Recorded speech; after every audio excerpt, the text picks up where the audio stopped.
Assalamualaikum warahmatullahi wabarakatuh. Waalaikumsalam warahmatullahi wabarakatuh.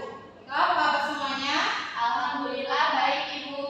Ya, pada hari ini kita akan melakukan pelajaran. Sebelumnya kita berdoa menurut agama dan kepercayaan masing-masing. Berdoa dimulai.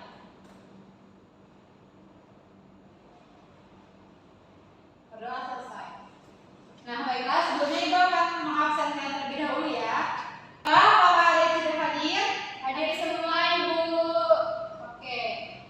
Nah, baiklah. Pada hari ini kita akan mempelajari materi mengenai sistem koloid. Nah, apakah ada yang tahu tujuan dari pembelajaran kita pada hari ini? Ini Bu, Iya, silakan Dwi. tujuan pembelajaran kita pada hari ini yaitu untuk dapat membandingkan apa itu koloid, suspensi, dan larutan. Nah, menurut saya, jadi tujuan dari pembelajaran kita pada hari ini ialah agar kita semua dapat membandingkan perbedaan antara koloid, suspensi, dan larutan. Nah, selanjutnya, apakah ada yang tahu pengertian dari koloid? Izin Bu, Ya, silakan Yunita.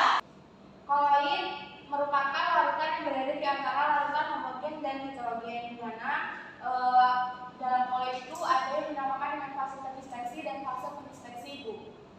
Nah, menurut saya, apakah ada yang menambahkan jawaban dari Yunita? Tidak Ibu. Oke, baiklah. Nah, terus saya yang dikatakan oleh teman kita tadi, yang mana koloid ini larutan yang berada di antara larutan heterogen dan homogen, dan juga koloid ini memiliki sifat utama yang tidak dimiliki oleh larutan heterogen dan juga homogen. Nah, koloid ini kan juga memiliki dua fasa, di mana ada fasa terdispersi dan pendispersi. Apakah ada yang tahu pengertian dari fasa pendispersi atau menyebut pendispersi yang mana? Izin Ibu, Ya, silakan Pak Dwi. kalau fase terdispersi itu di mana zat itu mengalami penyebaran yang merata, sedangkan fase pendispersi itu di mana dia itu yang menyebabkan zat itu dapat menyebar secara merata. Nah, menurut saya jadi untuk pengertian fase terdispersi dan medium terdispersi itu di mana fase terdispersi ini adalah zat yang mengalami penyebaran secara merata dalam satu zat lain. Sedangkan untuk medium terdispersi ini adalah zat yang menyebabkan terjadinya penyebaran secara merata. Nah, selanjutnya setelah kita mengetahui pengertian dari sistem koloid, kita akan membedakan perbedaan apa itu koloid, suspensi, dan juga larutan. Nah, dari anak-anak, apakah ada yang tahu perbedaan dari koloid, suspensi, dan juga larutan? Belum, Ibu. Oke, nah jadi ini adalah perbedaan dari ketiga jenis seperti larutan, koloid, dan juga suspensi. Yang mana bisa kita lihat larutan ini berbentuk campuran heterogen, sedangkan untuk koloid ini tampak seperti homogen, tetapi dengan mikroskop ultra tampak seperti heterogen. Sedangkan untuk suspensi sendiri ini merupakan heterogen. Nah, untuk larutan ini memiliki warna yang jernih, sedangkan untuk koloid memiliki warna yang jernih, dan untuk suspensi ini memiliki warna yang tidak jernih juga seperti koloid. Tapi perbedaannya yang antara koloid dan suspensi ini di mana koloid ini dapat disalin dengan penyakit ultra, sedangkan untuk suspensi dapat disalin dengan kertas biasa. Nah, dan juga untuk warna ini memiliki sifat yang stabil atau tidak memisah. Sedangkan untuk koloid ini memiliki sifat yang belum stabil dan suspensi ini memiliki sifat yang tidak stabil. Nah, dari gambar ini terdapat koloid, suspensi, dan juga larutan. Nah, anak-anak semua, apakah ada yang menjelaskan mana yang termasuk larutan, suspensi, dan juga koloid? Jelaskan pendapat kalian, mengapa kalian menunjukkan ini termasuk dalam ketiga itu? Izin Ibu, Ya, sekarang kepada Yunita. menurut saya pada gambar satu ini merupakan dari larutan karena di situ terdapat adanya gula yang dicampurkan ke dalam air yang nantinya gula itu akan larut. Nah, umumnya untuk yang larutan ini dia akan stabil atau bersifat Kemudian yang kedua ini merupakan santan, di mana santan ini umumnya stabil namun tidak jernih sehingga dia termasuk dalam koloid. Kemudian yang gambar ketiga ini merupakan susu, dia termasuk ke dalam suspensi karena memiliki sifat yang sama seperti koloid, yaitu tidak jernih. Mungkin itu saja Bu yang dapat saya sampaikan. Baiklah, terus sekali ya yang teman kita tadi, yang mana gambar pertama ini merupakan gambar air yang dicampurkan dengan gula dan ini termasuk ke dalam jenis larutan. Kemudian untuk yang kedua ini adalah gambar santan dan santan ini termasuk ke dalam koloid. Sedangkan untuk gambar yang ketiga ini adalah gambar susu, yang mana gambar susu ini merupakan termasuk ke dalam suspensi, ya, karena susu itu memiliki warna yang tidak jernih, kemudian memiliki dua fasa dan dapat disalin dengan kertas sesuai dengan perbedaan yang sudah dijelaskan tadi. Nah, baiklah, sampai di sini apakah ada yang ingin ditanyakan mengenai sistem koloid ini? Baiklah, jika tidak ada yang ditanyakan lagi, maka Ibu akan memberikan pertanyaan kepada kalian semua. Selain dari tiga contoh ini mengenai larutan, koloid, suspensi, apa saja contoh lain untuk kehidupan nyata mengenai larutan, koloid, suspensi? Jika ada, silakan angkat. Ini Bu, Ya, selamat pada Yunita.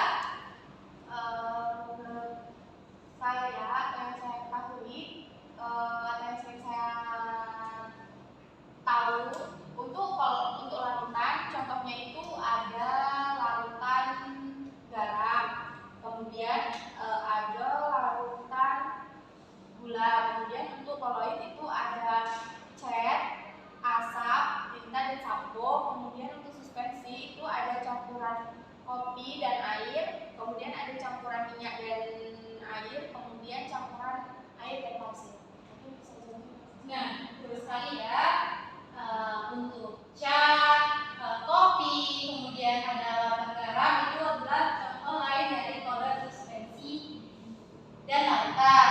Nah, apakah ada yang menambahkan mengenai contoh di kehidupan nyata mengenai tiga hal tersebut? Jika ada, silakan bertanya. Ya, baiklah, silakan kepada Dwi. Kalau dari Bu itu contoh dari larutan itu selain yang Ibu tampilkan itu ada air laut, larutan cuka, larutan pembersih kaca, sudah itu ada larutan deterjen dan larutan teh dan gula. Sedangkan untuk contoh koloid itu ada susu, sabun, dan keju. Sedangkan untuk suspensi sendiri itu ada campuran kopi dan air, minyak dan air. Setelah itu ada endapan lumpur dan air dan pasir. Nah, baiklah, berarti kalian sudah sedikit paham mengenai perbedaan dari larutan, koloid, dan suspensi. Oke, selanjutnya Ibu akan memberikan kalian video untuk nantinya kalian akan mengisi LKPD yang akan diberikan. Tujuan dari Ibu memberikan LKPD ini dan LKPD video ini yaitu untuk menambah wawasan kalian mengenai sistem koloid, terutama pada perbedaan larutan, koloid, dan juga suspensi. Nah, baiklah, sebelumnya Ibu akan membagikan kalian dua kelompok terlebih dahulu, di mana kelompok satunya itu Yunita dan juga teman-teman, dan kelompok duanya Dwi. Ya, ini LKPD-nya. Silahkan dikerjakan. Nanti perwakilan kelompok akan mempresentasikan hasil diskusinya ke depan. Ya, ini videonya silahkan dianalisis ya.